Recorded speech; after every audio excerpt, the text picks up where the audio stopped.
Well, hello, all you artistes. In the last video, I walked you through this process of using these two grids. So a grid over here and a grid over here that match each other so that you can use that grid to help you narrow down the location of lines and shapes and the different points in your subjects. In this video, I'm just going to continue that process and try to fill out my drawing here, try to find all these spots and put them over here. That's simply all I'm going to do. And as I do it, I will kind of make comments here and there to kind of tell you what I'm thinking. But mostly I'm going to speed up this video so it doesn't take so long.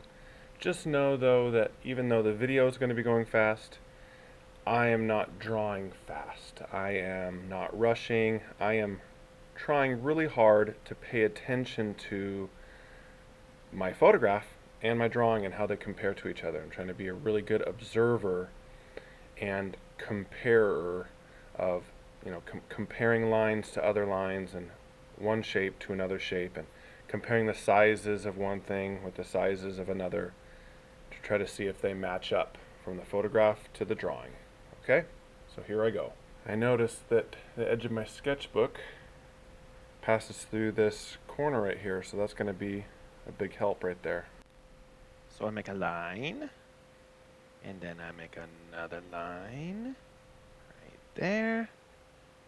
Trying to notice how this line and this line are mostly parallel. There's a slight bend and angle as the pages bend, but for the most part they're parallel, and so I'm trying to match that up with what I'm doing over here.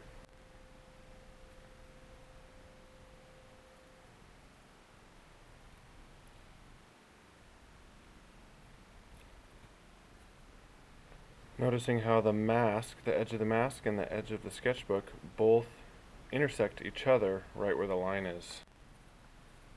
Okay, so remember I also chose all of these objects because they have some kind of personal relevance to me, or they speak about some aspect of my life right now. So for instance, just a couple of these things, the sketchbook, obviously I'm an artist, but I also take that sketchbook with me pretty much everywhere. And when I don't have it, it's one of those things that I feel like I'm missing something and it kind of bothers me. I keep all of my, current artistic thoughts in there, and I go back to it often as I'm trying to figure out what my next art project is going to be.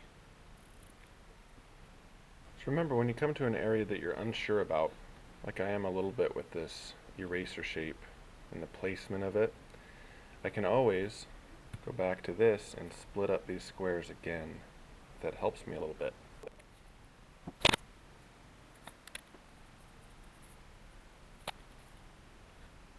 Okay, doing that did help me out with the placement of these shapes a little bit, and so I'm going to just adjust those a little bit. My Super Dad cup is one of my most prized possessions as well. I have that cup with me all the time. It speaks to both my nerdiness and the fact that I'm a father. So this is just a small thing, but with the keychain right here, I can't actually see the full circle of the keychain, but I'm drawing the full circle right here, kind of because I just want to make sure that I can make this look like a circle, even though I'm going to be covering over part of it with another shape. So I draw it in there just to make sure it looks good first. The mask is in the drawing just to help document where we are in the world at the moment, sort of a time capsule item referencing the pandemic. There's an issue with how things compare over here with this shape and the sketchbook shape, like this middle line and that placement of that line. So there's some issues right there that I'm still working through. I'm going to try to use the grid as much as possible to help me figure out what I need to adjust. But then in the end, what's going to happen is I'm going to have to make some choices just to make it as close as I can, make it look good, not necessarily 100% accurate with this, but make it look like it's natural at the very least.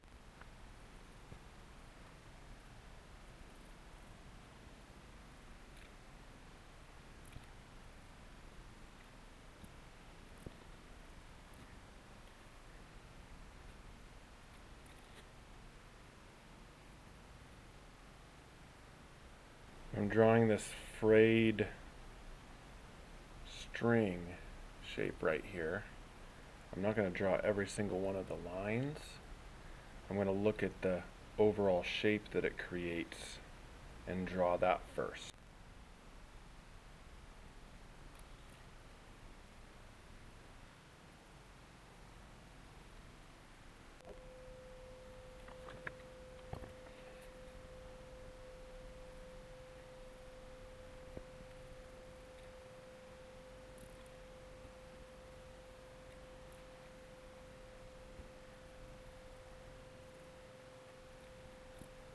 As I draw new things and am able to observe the placement of those new things, I sometimes discover, actually often discover, that something I had placed previously is not quite accurate. And so I just have to try to adjust. So this line of the sketchbook I decided wasn't quite in the spot where it needed to be. So I moved that a little bit. And hopefully this will make the cape of the little Superman Lego guy a little bit more accurate. And just so you know, nothing's going to be perfect. You use the grid as a tool, and the tool helps you make decisions, but you still have to make decisions about what you can do that is the best decision for the artwork. And we're trying to be accurate, but sometimes we have to make decisions that kind of fake the accuracy, if you will. Just make it look believable. So even if that means we have to shift something over a little bit or make something a slightly different size, just kind of change the placement of it just a hair, because that's what we find it needs, then that's okay.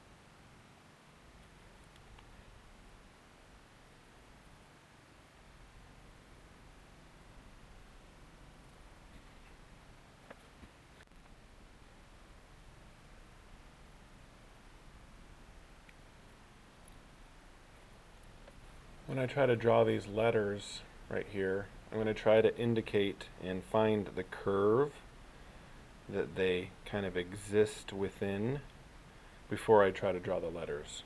So there's kind of an invisible line here, and here, here, here, that I'm going to try to draw first. So that'll help me know where to put the letters.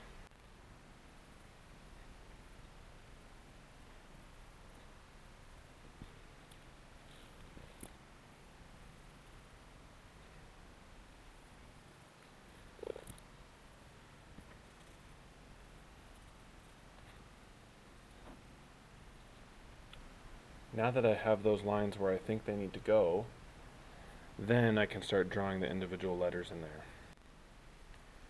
As I draw these individual letters, I'm moving away from what the basic shapes of the artwork are. I told you at the beginning that you should draw the basic shapes first.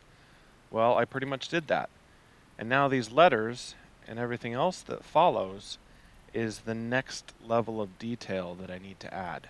After having drawn all the basic shapes and got those basic shapes to where I want them to be, then I add the next level of detail, which just so happens to be in this shape the words and the letters. So now you can see that I'm doing that with the eraser too. I started off with the eraser being a basic shape, but now that I have shown what that basic shape is going to be, I can now add the details that go inside of it.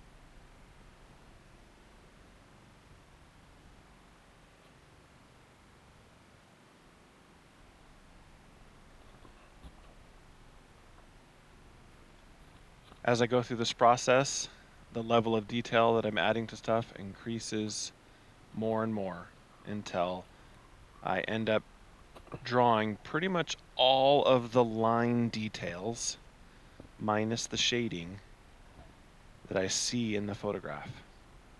Alrighty, I'm going to call this video done, and my line drawing is pretty much done as far as what I want to have done before I start in with the shading. All the additional details that I try to incorporate into this drawing will hopefully happen when I start shading it. Before I shade, I want to make sure that I get rid of all of the grid lines because I don't really want those to be a part of it. Okay? And so before shading happens, this is the level that you kind of want to achieve with your drawing. Now, of course, we're all at different ability levels, but what I'm saying is you want to take it to the point where it's all the lines and all the shapes are drawn for the most part. Like every place has the basic shapes, and even all of the line details are involved in the drawing. And then, like I said, next step is for me to start shading. So we will see that happen in the next video. Good luck and have fun.